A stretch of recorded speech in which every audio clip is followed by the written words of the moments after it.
Hey, if you like my videos, you might also like my comedy series YouTube Blue, which premieres every Saturday on the YouTube Blue YouTube channel. Go check out the link in the description and the card above to watch the latest episode. Now on with the video. Back in the first half of 1997, before it was decided that Power Rangers in Space would be the gripping finale to the series, a series bible for the show was created, and it's very, very different from the show that we got. In this video, I'm going to be going over the bible and showing you exactly what would have been different.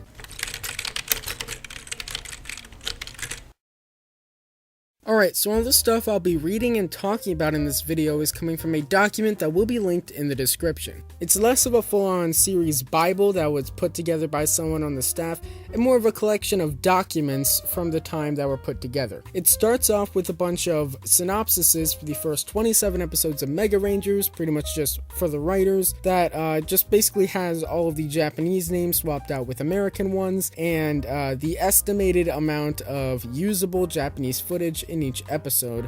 Then we have some more logistical graphs, and the first actual narrative thing is a show concept synopsis that was put out on May the 14th, 1997. So I'm gonna read that for you right now. Power Rangers in Space, a show concept. In deep space, a federation of evil leaders is called together for an urgent summit.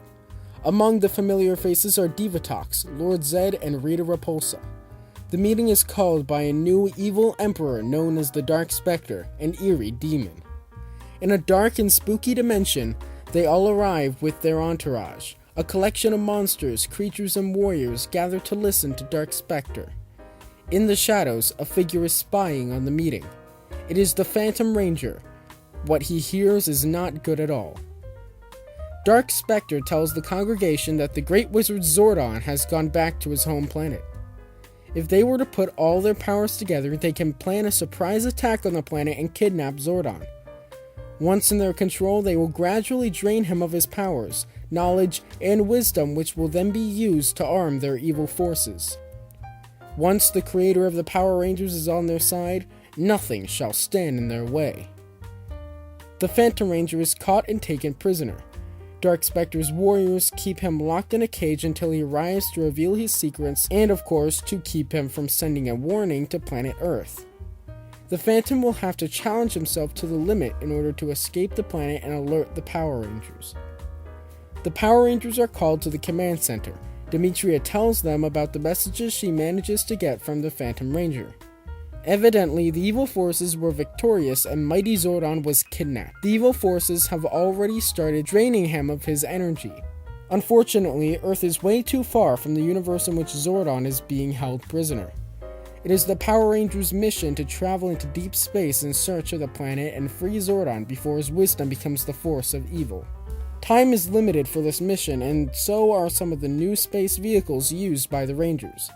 As they travel on their quest, these flying machines can only be re-energized by the command center on Earth. As they go through their journey toward the unknown, each Ranger will have to watch the energy level of his or her vehicle very closely. Dark Spectre and his forces become aware of the Power Rangers rescue mission, and a warning is issued to all the evil powers of the galaxy. As the Rangers arrive on a planet in search of clues that will lead them to Zordon on time, they are faced with evil powers which try to stop them from reaching their goal. In every planet, the Rangers have to battle an evil force. Once victorious, they move on, armed with yet another clue that will lead them to a successful mission. Unfortunately, time is not always on their side, and Rangers have to find themselves racing back to Earth in order to re-energize their weapons and vehicles. Angel Grove is somewhat unprotected whenever the Rangers are on their mission.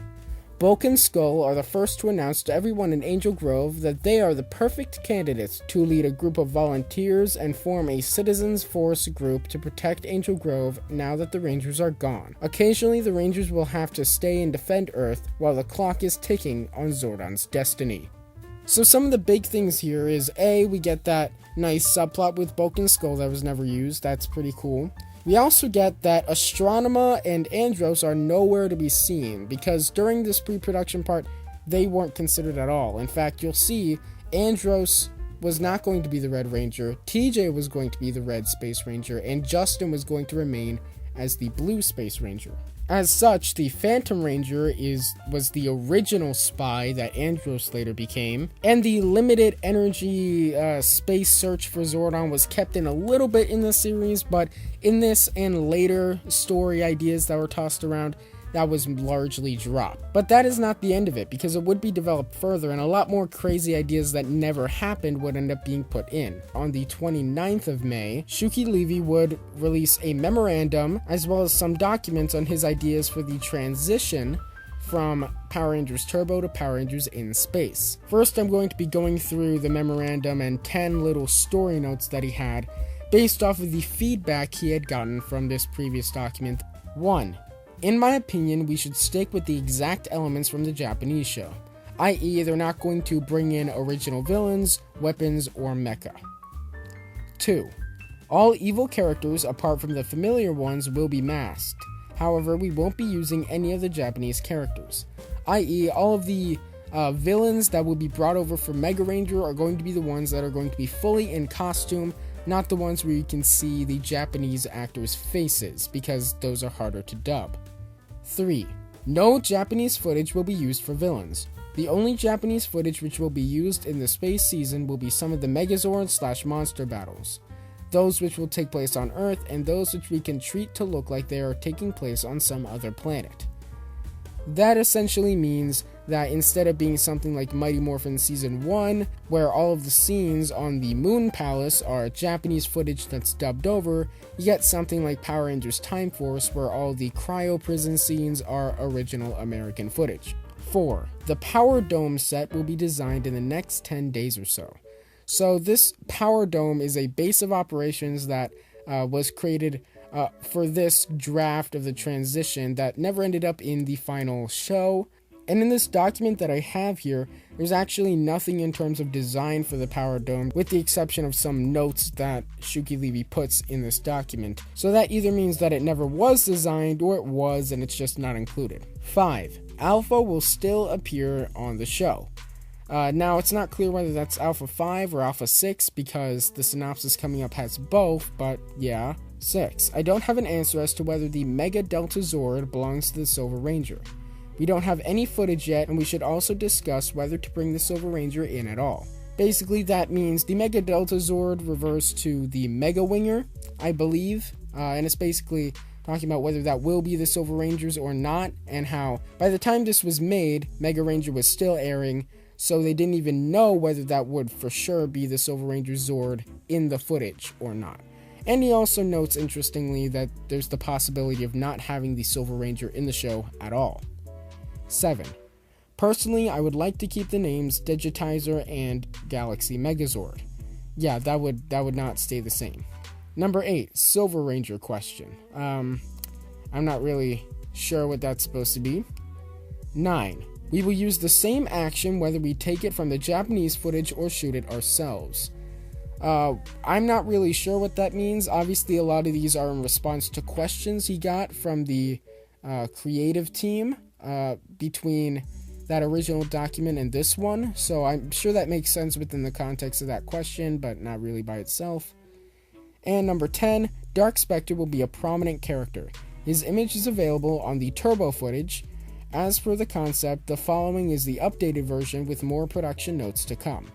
I.e., in the original version, Dark Spectre was not going to use the suit from Malagor from Turbo Power Rangers movie, but instead Emperor Exhaust from Car Ranger, which we would instead get as Gold Goyle, the villain from the Turbo finale. Alright, so now let's get into that transition from Turbo to Space document. Power Rangers, transition from Turbo to Space. The adventures of the Power Rangers in space should be set up during the 4 episodes before the conclusion of the Turbo season.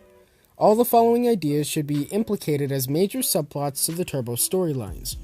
During the last episode of the season, i.e. episode number 249, this subplot will become the cliffhanger of the season. The following story breakdown will clarify it better. Basically what that means is that what they're about to say for the Turbo episodes is going to be essentially the subplot of the last few episodes, but not the A-plot, and that the A-plot will be using the Car Ranger footage. Alright, here we go. Turbo, episode number 246 through episode number 249. Demetria gets a signal from space. She informs Alpha 5 and our viewers that the Phantom Ranger is on his way to the Cimmerian planet. A meeting is called by the Great Monarch, Dark Spectre. Please note that this creature is the big head from the Japanese footage of Car Rangers. A group of the elite evil leaders of the universe is creating a congregation which will meet with the Great Monarch. The Great One has called on this meeting to discuss the defeat of all the powers of goodness. Evil shall prevail. The Phantom Ranger travels in space and lands on a dark planet. There is nothing in sight for miles on end. Everything is dim apart from some distant planet in deep space. Smoke sneaks its way out from cracks in the ground. He looks up and sees an incredible sight. Up on top of one single mountain there is a huge platform made of stone. Big columns are standing tall on each corner of the platform. Please note that this establishing shot will be done by combining a miniature model and video graphics. One by one, out of deep space, fireballs of evil energy approach the mountaintop. They all disappear as they reach the platform. Please note, the 4 giant columns, the surface of the platform, and some other rock formations will become the set of the evil guys.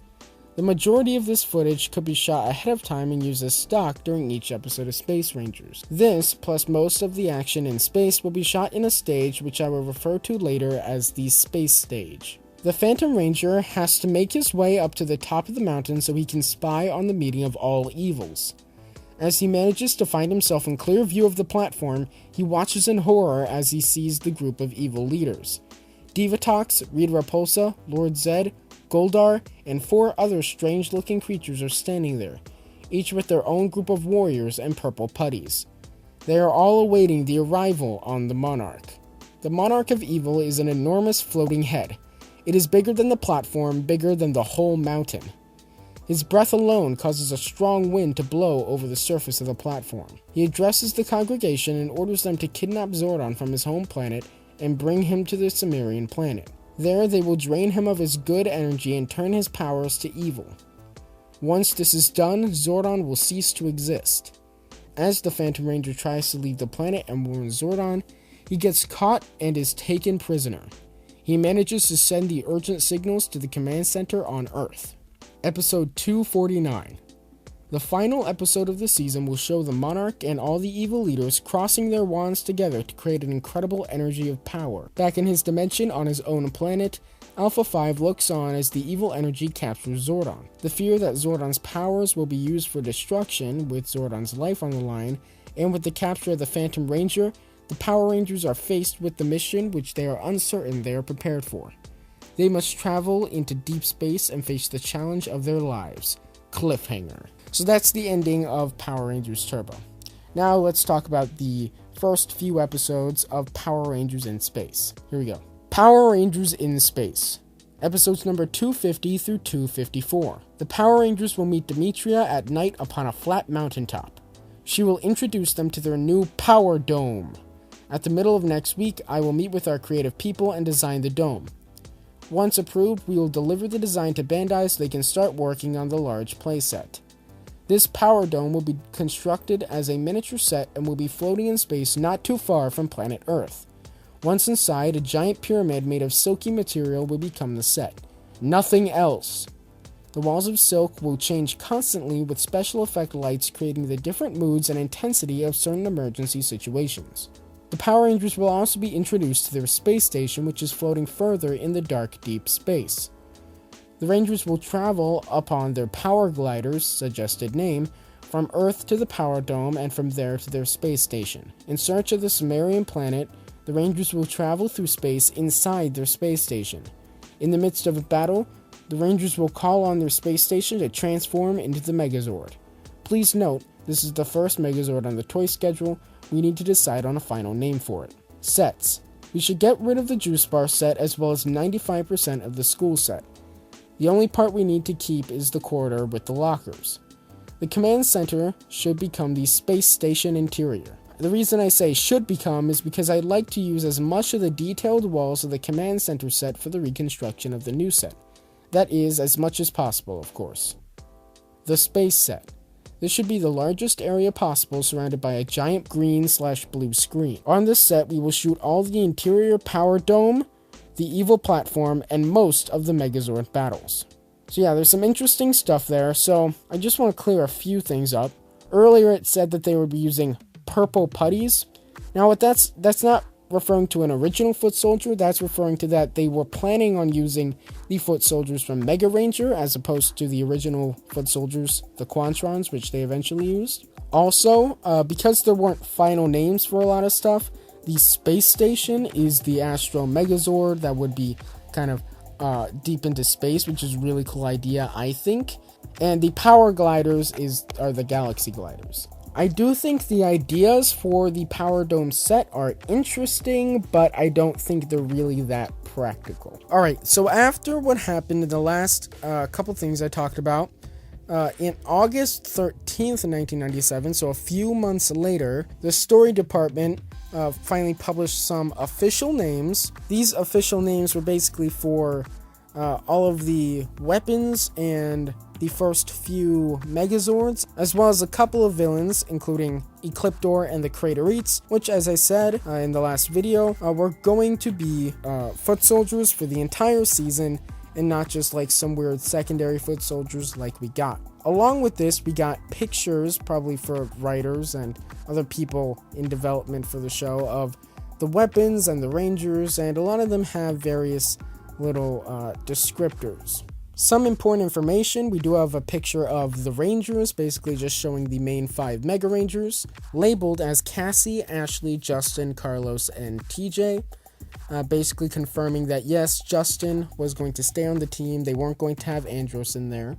Ecliptor, it does say is going to be Divatox's second in command. It says a character bio has yet to be worked up for him, so that means that, at least as far as we know with these documents, he doesn't really have a whole backstory. Presumably, he maybe would have been something like he worked for Dark Spectre and then was given to Divatox as a new second in command with the Craterites or something like that. Also, while it does have a drawing of the Silver Ranger on here, it doesn't have any information on what that Silver Ranger, like his backstory and whatnot, would be. It just says what he was in Mega Ranger. And the last few interesting things are some images of Zords that would end up having their names changed later. That being the Mega Voyager, originally being titled the Cosmotron Megazord, and what seems to be an early version of the Mega Winger being referred to as the Stratoforce Megazord. So that's pretty interesting. So what did we learn from this season? Well, some core basic ideas were there about there being this guy Dark Spectre who rounds up a bunch of previous villains as the United Alliance of Evil, and the Rangers have to have new powers and a space theme to stop them, and Zordon's been kidnapped by them and all that. But we would eventually have Andros in there, we would get Zane, we would get the new villains in Astronema and the Quantrons. Dark Spectre would have been different. In this version, Divatox was going to remain the main villain, with Ecliptor just coming on as her new second in command and the Craterites coming on as her new foot soldiers, so that would have been interesting.